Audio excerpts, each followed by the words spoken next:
Salam sejahtera, terima kasih karena bersama dengan saya di Nazilin Unity Channel.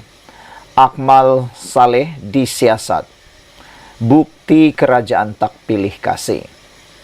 Akmal Saleh baru-baru ini menimbulkan pelbagai kontroversi yang luar biasa, termasuklah isu boykot dan terkini menyelar menteri sebagai menteri yang bodoh.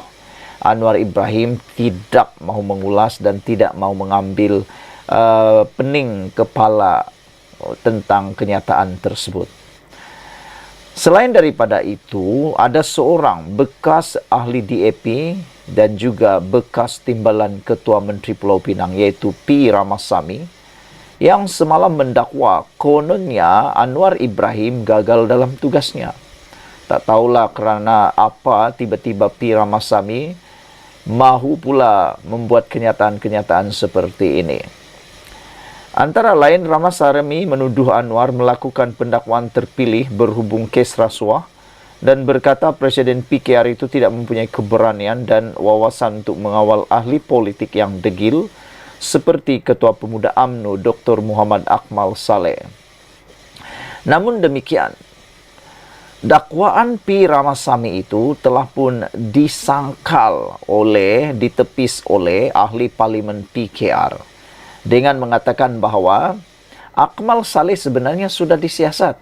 Siapa kata Akmal Saleh tidak disiasat?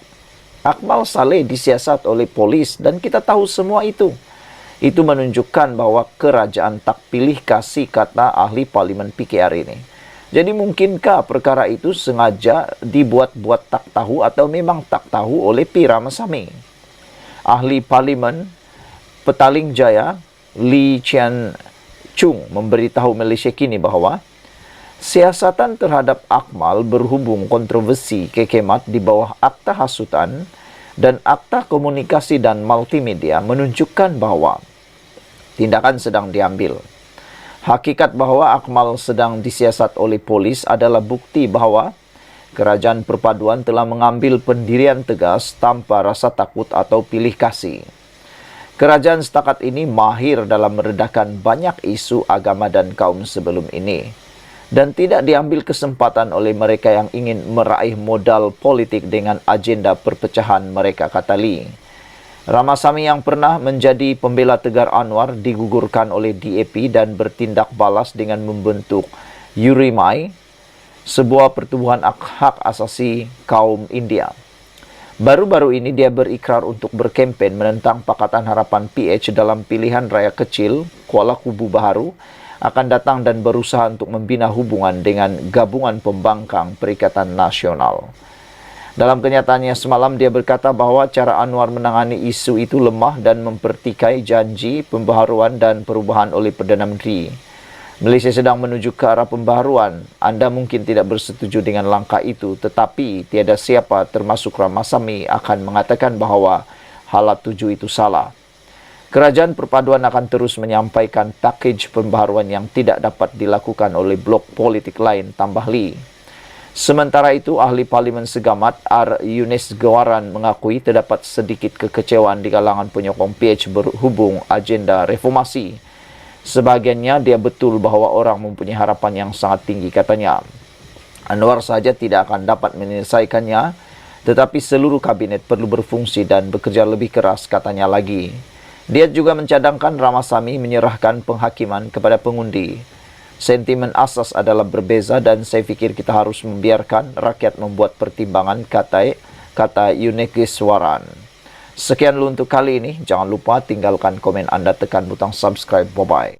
Salam sejahtera. Terima kasih karena bersama dengan saya di Nazilin Unity Channel. Ini satu lagi pendedahan malang untuk Parti Bersatu dan khususnya untuk presiden mereka, yaitu Muhyiddin Yassin.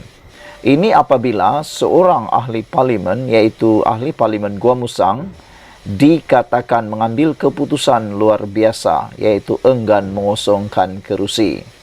Walaupun semalam dilaporkan bahawa Perikatan Nasional seakan-akan sudah mengangkat bendera putih apabila bersetuju untuk berunding soal peruntukan dengan kerajaan bersama dengan timbalan Perdana Menteri Malaysia, yaitu Fadillah Yusof.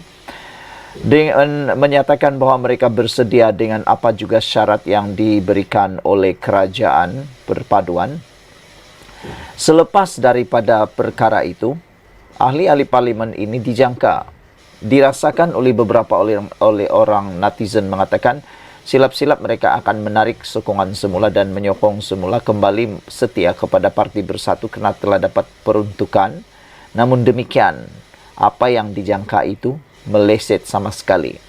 Ini apabila ahli parlimen Gua Musang nyatakan beliau enggan kosongkan kerusi apabila baru-baru ini Razali, iaitu pemimpin daripada Parti Bersatu, menyatakan keahlian 7 wakil rakyat tergugur secara automatik. Salah seorang daripada mereka sebelum ini telah juga mengatakan bahawa keahlian mereka belum lagi tergugur secara automatik. Kali ini ahli parlimen Gua Musang pula enggan mengosongkan kerusi. Ahli parlimen Gua Musang Muhammad Azizi Abu Naim menegaskan beliau tidak akan mengosongkan kerusinya seperti yang didesak Ketua Penerangan Parti Pribumi Bersatu Malaysia, Datuk Razali Idris. Beliau berkata, setakat ini tiada peruntukan undang-undang dan perlembagaan parti yang boleh menjatuhkan atau mengaitkan mereka supaya mengosongkan kerusi. Saudara-saudara sekalian, ada netizen yang berkata bahawa desakan untuk mereka meletakkan jawatan itu atau mengosongkan kerusi adalah desakan terdesak daripada Parti Bersatu. Hal ini kerana menurut netizen dan juga penganalisis politik bebas, mereka menyatakan sokongan kepada Anwar Ibrahim sebelum perlembagaan parti itu diubah ataupun dipindah. Kata mereka, mereka tidak terkena dengan undang-undang itu. Walau bagaimanapun, pindaan perlembagaan Parti Bersatu menyatakan sebaliknya. Kata perlembagaan yang baru dipindah itu, mana-mana ahli politik atau ahli Parti Bersatu yang menyokong parti ataupun gabungan yang tidak secara en bloc akan secara automatik tergugur keahlian. Namun demikian, kata ahli parlimen yang telah menyatakan sokongan kepada Anwar Ibrahim, mereka belum dapat notis pemecatan.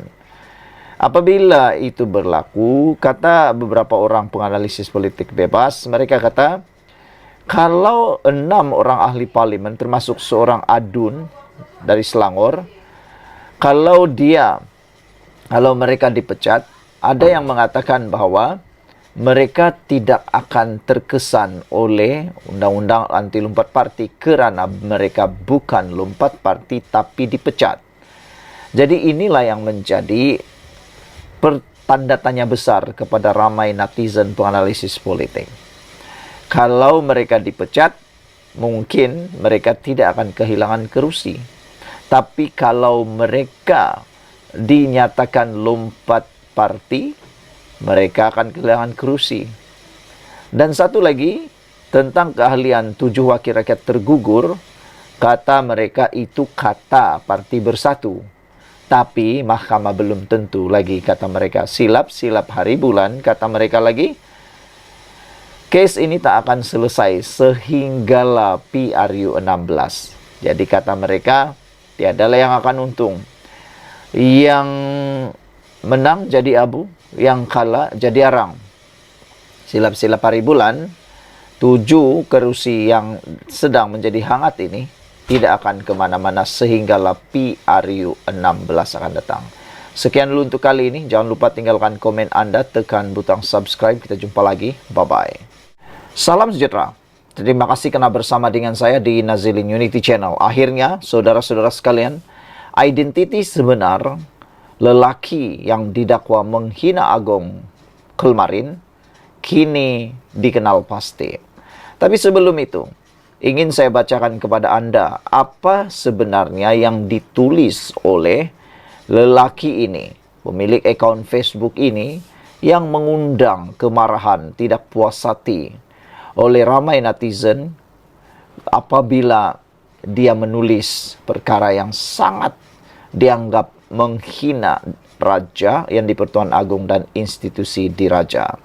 Dalam hantaran beliau, sebelum saya teruskan dan menyatakan mendedahkan identiti lelaki ini sebenarnya yang dia tulis di dalam Facebook beliau. Beliau menyatakan dalam hantaran itu, beliau tidak menadahkan tangan ketika bacaan doa dibacakan untuk yang di-Pertuan Agong dan keluarga diraja semasa khutbah solat Jumaat di sebuah masjid di Johor. Menurut pemilik akaun tersebut, beliau turut mendakwa doanya hanya diberi kepada pemimpin yang meletakkan agama sebagai nombor satu serta memperjuang dan mempertahankan Islam ketika agama diancam. Superintenden Ketua Polis Daerah Seri Alam telah pun mengesahkan bahawa beliau, iaitu pemilik akaun Facebook ini, kini bakal disiasat mengikut Seksyen 4 dalam kurungan 1 Akta Hasutan 1948 serta Seksyen 233 Akta Komunikasi dan Multimedia.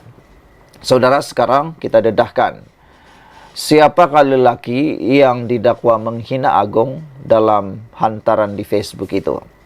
Lelaki itu adalah Hazri Yassin. Beliau akhirnya tampil memohon maaf pada Ahad atas hantaran beliau di Facebook tersebut, dengan mengatakan beliau hari ini mengatakan doa buat tuanku. Permohonan maaf ini diiringi dengan doa. Hari ini viral status saya, kata Hazri Yassin. Hari ini viral status saya berkaitan isu doa Sultan Agong. Jujur saya agak speechless, tak mampu berkata-kata, katanya. Saya mohon maaf atas kekilafan saya. Penulisan saya itu adalah pandangan peribadi saya sendiri, kata Hazri. Sungguh memang langsung tak ada niat menghina institusi beraja. Cuma sekadar pandangan daripada diri sendiri, katanya. Apa-apapun, sekali lagi saya mohon maaf buat semua. Dan saya tidak menafikan doa untuk sesama Muslim itu sangat baik. Semoga Malaysia menjadi sebuah negara seperti yang disebut oleh Allah dalam sabda, katanya. Insya Allah, kata beliau lagi. Dengan tambahan nota, insya Allah saya sentiasa bersedia untuk memberi kerjasama jika perlu. Dengan tanda petik, daulat tuanku. Ada netizen menjawab, menulis di dalam Facebook itu dengan komen, kata mereka, jangan baling batu sembunyi tangan. Sudah buat kenyataan, kata mereka, bertanggung jawablah.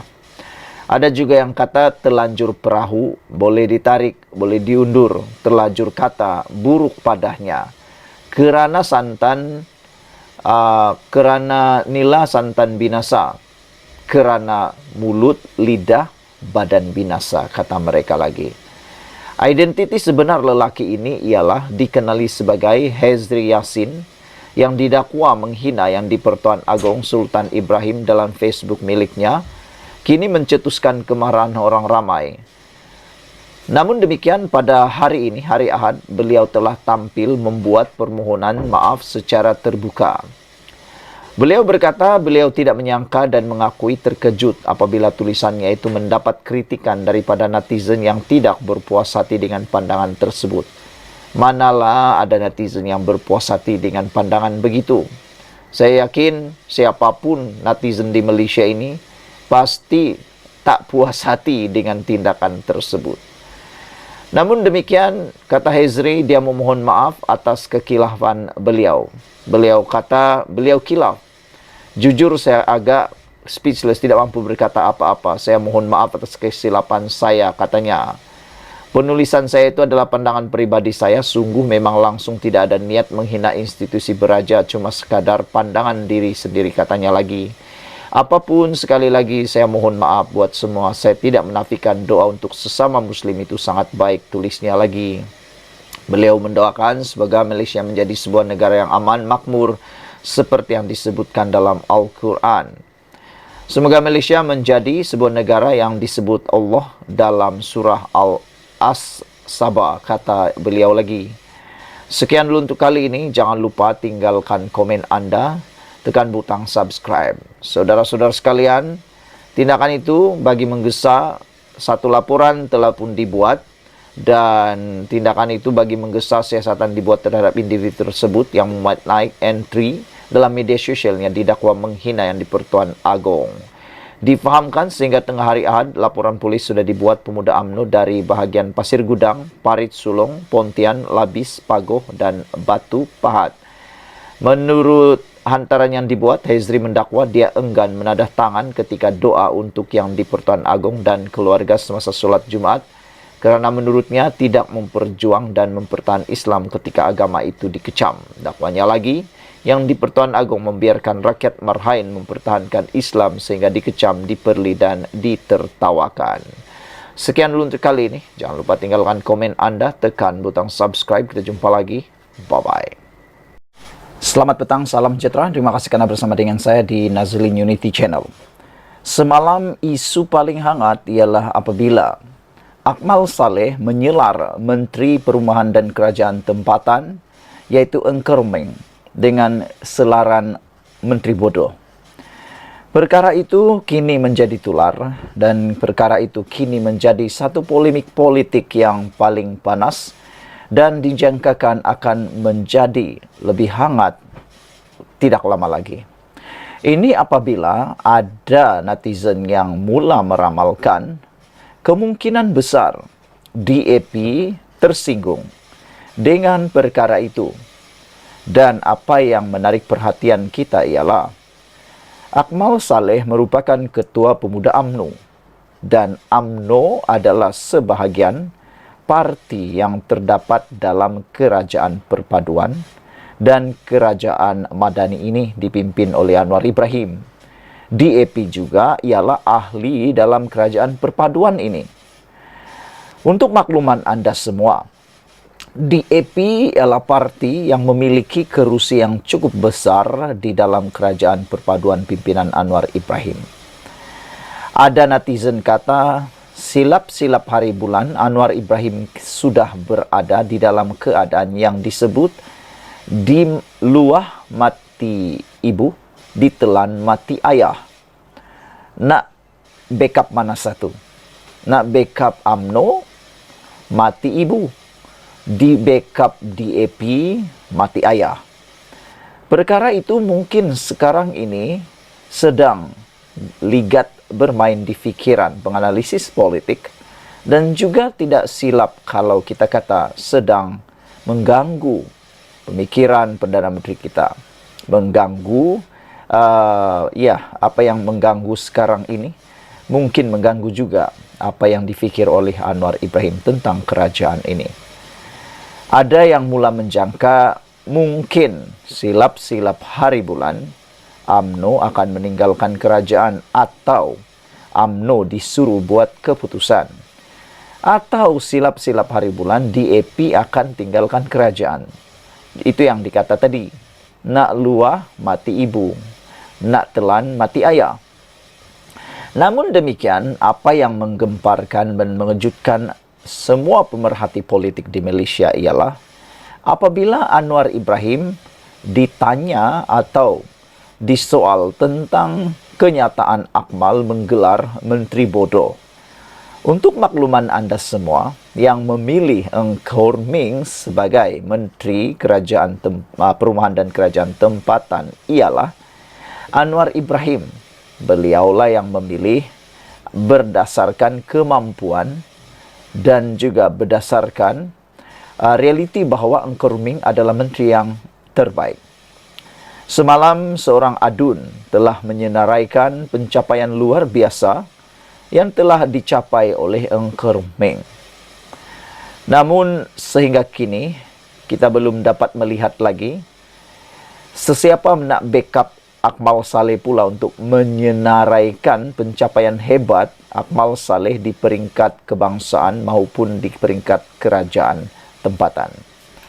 Hari ini Anwar enggan layan kenyataan Akmal Saleh gelar Menteri Bodoh.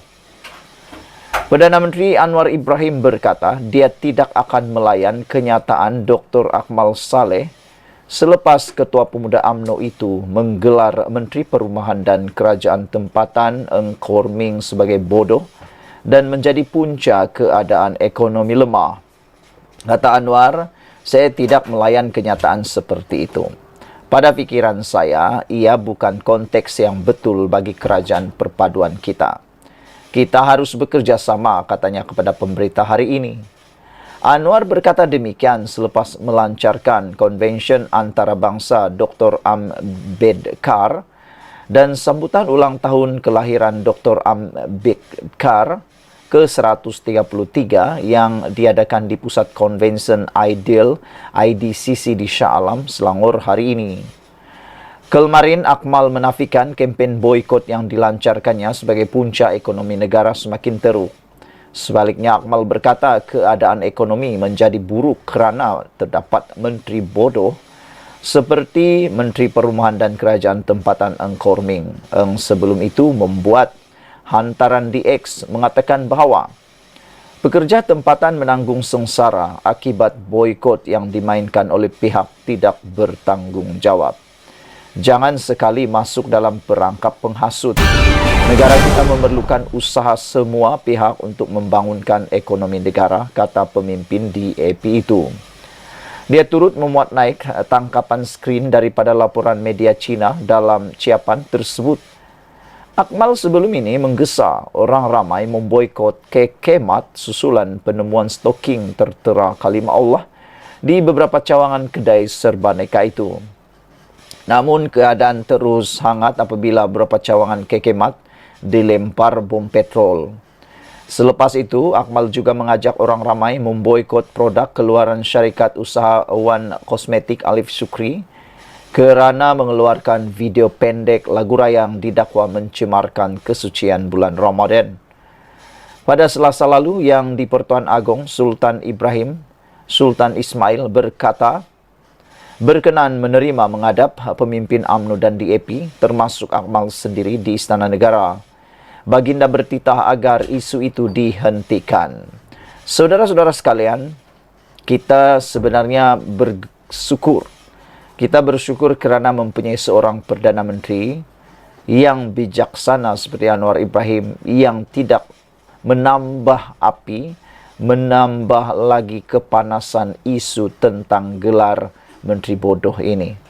Silap-silap hari bulan kalau kita ada Perdana Menteri yang lain bukan seperti Anwar Ibrahim, silap-silap bukan bertambah dingin, akan bertambah panas isu ini. Tapi Anwar Ibrahim enggan melayan kenyataan Akmal menggelar Menteri bodoh. Sebenarnya kita bersetuju dengan tindakan Datuk Seri Anwar Ibrahim apabila tidak melayan kenyataan tersebut. Tak usahlah melayan kenyataan-kenyataan seperti itu, kata netizen. Ada netizen kata silap-silap mungkin. Akmal Saleh sekadar nak mencari publicity, kata mereka. Silap-silap hari bulan, Akmal Saleh hanya mahu kelihatan sebagai hero, kata mereka. Namun ada juga yang mengatakan Akmal Saleh diminta supaya lebih tenang dan jangan sembrono berkata, kata mereka. Adab di dalam berucap, adab di dalam menyampaikan satu pandangan, sesungguhnya ada, terutamanya orang yang hidup dalam adab ketimuran. Anwar Ibrahim mengatakan bahawa saya tidak melayan kenyataan seperti itu. Pada fikiran saya, ia bukan konteks yang betul bagi kerajaan perpaduan kita. Kita harus bekerjasama, kata Anwar Ibrahim. Sekian dulu untuk kali ini. Jangan lupa tinggalkan komen anda, tekan butang subscribe. Bye-bye.